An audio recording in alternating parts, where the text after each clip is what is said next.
What's up, guys? Welcome to Daily Dose of Reddit. This is your host, Zach, and today's subreddit is r/IDoWorkHereLady. This story's called, originally in Entitled Parents, but I was told to post it here. Woman tries to let son in dangerous warehouse. Nobody like this, it has 69 likes! Here's the cast. Entitled Mother, Bratty Kid, Dad, Owner, Boss Dad. Me, have a guess, 11 at the time, Employee, voice based on gender.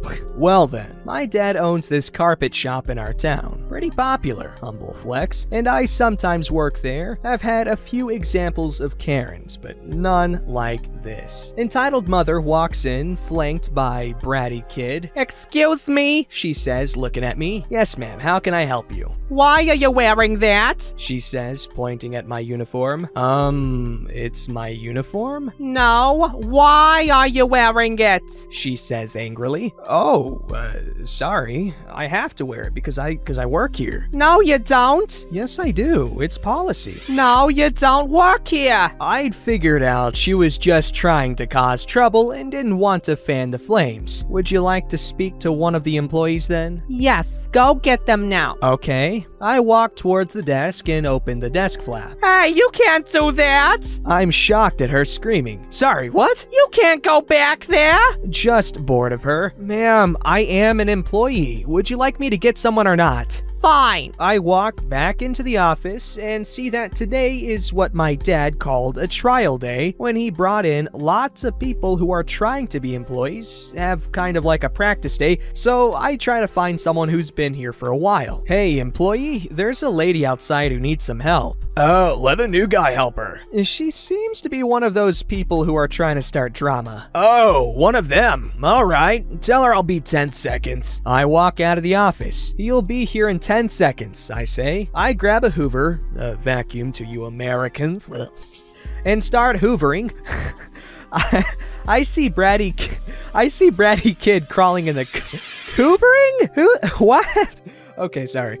I see Bratty Kid crawling in the carpet racks, which isn't anything new. It happens all the time. Excuse me, mate. Can you not do that? Why not? Because they might rip or get dirty and you might hurt yourself. Fine. I carry on, and not 5 seconds go by until guess who shows up? Excuse me? Yes, ma'am. Were you being mean to my son? No, ma'am. I just told him not to climb in the carpet rack. And what gives you the right to do that? I work here? For the last time. No, you don't. I do. You can go ask employee if you want, I say, pointing at employee who had just shown up looking for the woman. I won't because I know you don't work here. So if Burger King Bratty Kid can't climb in the carpets, what can he do? I don't know, ma'am. Let him play on your phone. I left it in the car. Okay, well. Mommy, I want to go in there. It says, he says, it's as it points at the door to the warehouse. Okay, you can do that. Sorry, that's employees only. Hello, ma'am. How can I help you? He said after all this, he wanted to get Entitled Mother away from me because he knows I have issues socializing,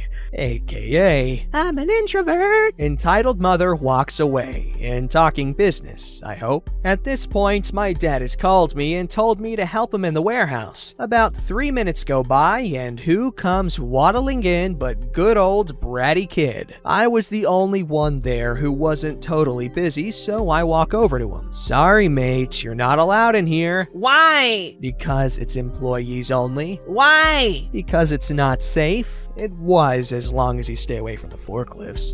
But you're in here. Because I've been trained. I hadn't. He leaves. 50 seconds later, I see Entitled Mother charging at me, flames in her eyes. What did you say to my son, you twat? Terrified because I cannot deal with stress well. What? And these are her words, not mine. Oh, you frickin' intellectually disabled? I said, what did you say to my son? Not knowing what was going on and on the edge of tears. Nothing, ma'am. I just told him he can't be in here. Excuse me, ma'am. What's going on here? Your child is being racist. just like me. Both of them are white. How exactly is that being racist? He won't let my son in there. So because my son won't let you in an employees-only room, he's racist? Entitled mother smugly looking at me. Yes. Ma'am, I would like you to leave. So it runs in the family. Your son was being racist to my son, and you're being racist to me. No, you are causing a scene and are lying. What? Let me speak to your manager. Dad gives me a look that pretty much says, I've always wanted to do this. Spins around and says, Hello, I am the manager. Please leave. Entitled mother just looks shocked and walks away, mumbling something about racist pigs and people these days, and that was the last we saw of her. Nobody likes this, it has 69 likes. Also, thanks for the word.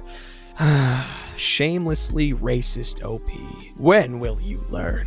Alright, this story's called I Want to See the Manager. I am the manager. This is my dad's story, not mine, though I viewed the whole thing. So my dad works in a company which makes machines for eye surgeries and selling them to huge eye hospitals.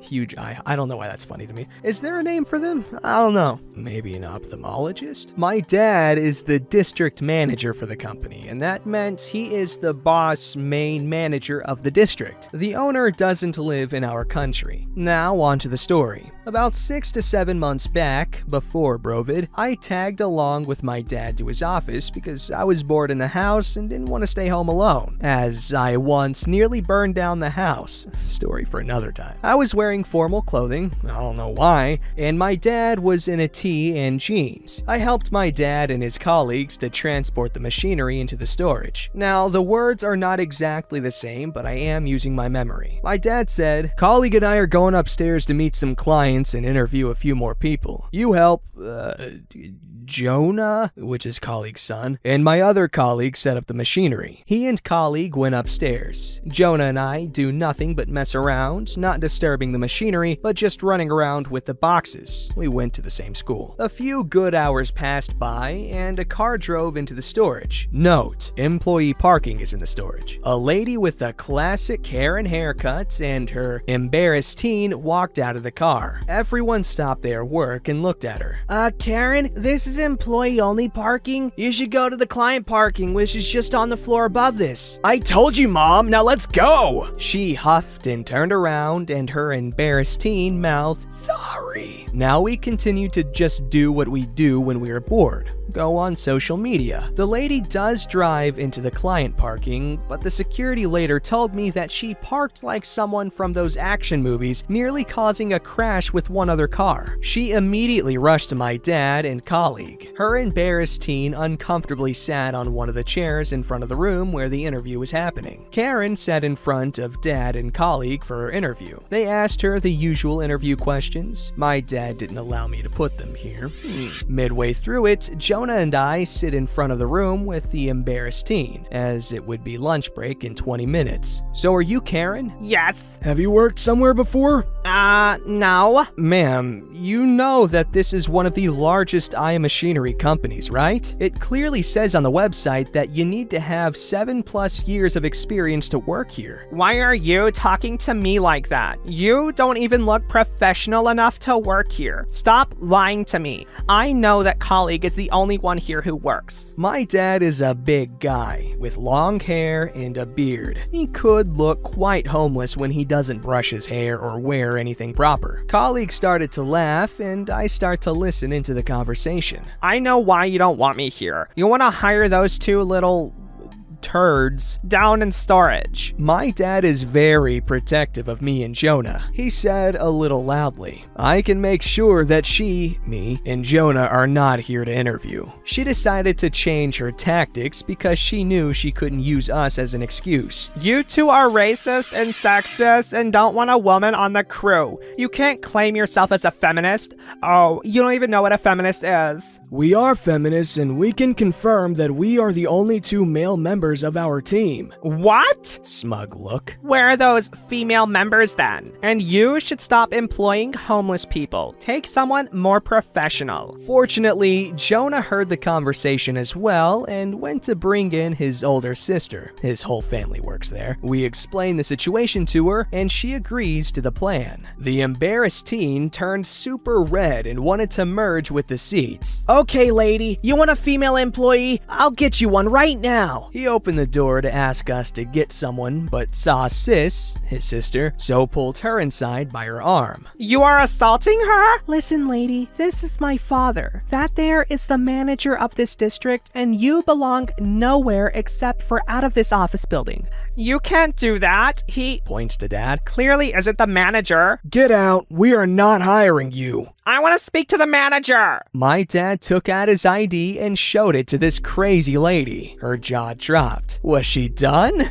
No, if you don't hire me, you should hire Embarrassed Teen. He is an amazing person. Everyone in the room was done with her by then. To all of our surprise, colleague had called security. You have to come out, ma'am. You have disturbed the peace of the whole building. Karen fought them off and yelled, I want to see the owner of this company. I will have you all fired. security guard lost his grip on her and she said, The owner is my brother. I will have you all fired. You don't look Japanese to me. The owner is Japanese. Karen's jaw dropped. Again, someone had even called the police. We walk in to see all the commotion. Karen smirked and said, I will call the police on you to security guard, for assaulting me. The police came to the commotion and it was the famous duo of the locality. What's wrong? Karen bursted into tears and said that my dad and colleague tried to assault her. We have cameras in this room. Sir, you can check the cameras. My daughter will bring them to us. Karen's face was something I cannot forget for the rest of my life. She turned pale and stuttered. No need.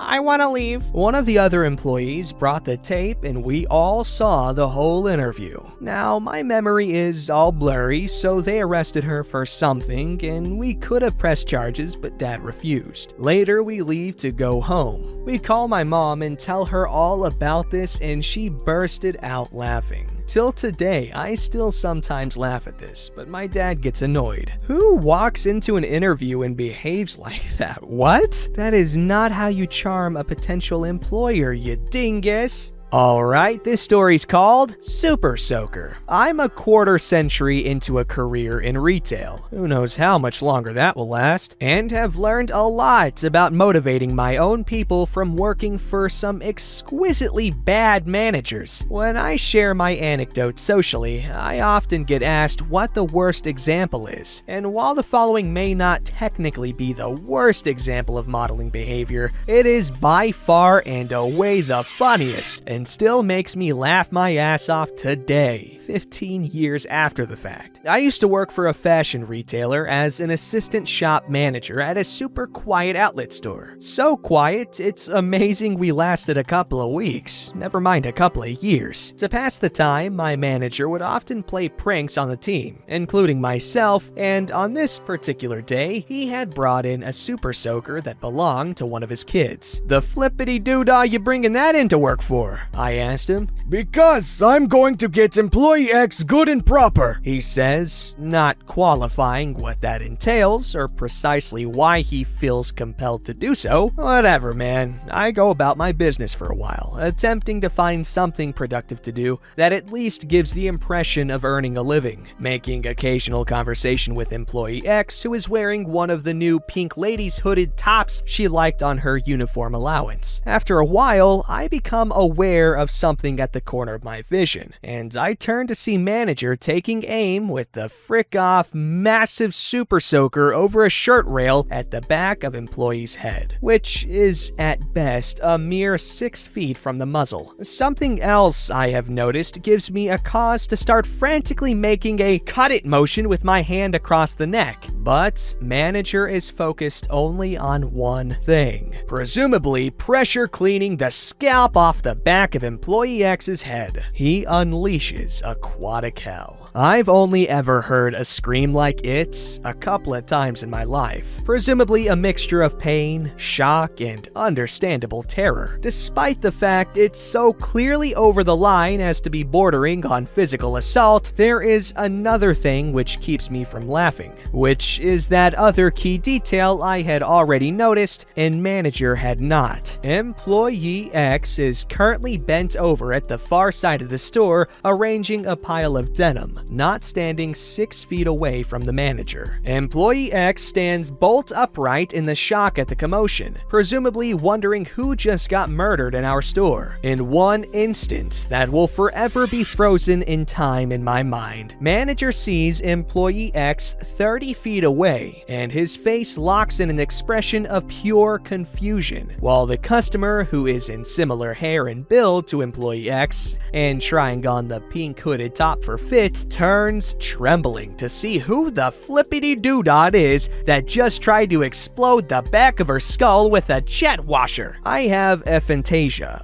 and it is basically impossible for me to visualize something in my mind's eye from memory, but I will carry manager's face in the 3 seconds immediately thereafter to my deathbed. Confusion, fear, and ultimately an immediate understanding that he, a 35-year-old man, probably just lost his job, and by extension, his ability to keep a roof over his family's head for assaulting a paying customer with a child's toy while he was supposed to be responsible for running a reputable fashion brand store. As he was crying, yes, crying, manager tried to placate the poor woman with offers of free clothing, which, once she had time to compose herself, she politely declined. Despite having been assaulted and humiliated by this man, the lady calmly stated that she would not be shopping with our brand again and left. "I am so sorry this happened to you. I am every bit embarrassed as you are," I told her as she left, but she did not respond. To this day, I am challenged by 2 decisions